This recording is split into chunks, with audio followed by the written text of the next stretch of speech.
Sejumlah persiapan terus dilakukan oleh skuad Sriwijaya FC jelang menghadapi uji coba pada bulan Juni. Sang pelatih Neil Maizar tengah mematangkan taktik dan strategi bermain Dedi Hartono dan kolega. Neil Maizar meminta anak asuhnya dapat berkoordinasi dengan baik di seluruh lini. Meski para pemainnya sudah menunjukkan peningkatan kondisi fisik hingga mental bermain, Neil Maizar mengaku masih ada beberapa bentuk latihan lagi yang akan diberikan kepada anak asuhnya sehingga mampu mencapai performa puncaknya.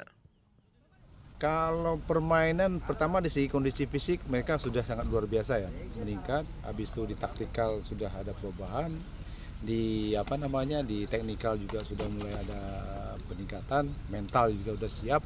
Ya tinggal kita ada beberapa bentuk latihan, bentuk permainan yang harus kita berikan kepada pemain sehingga dia meningkat ke top performance.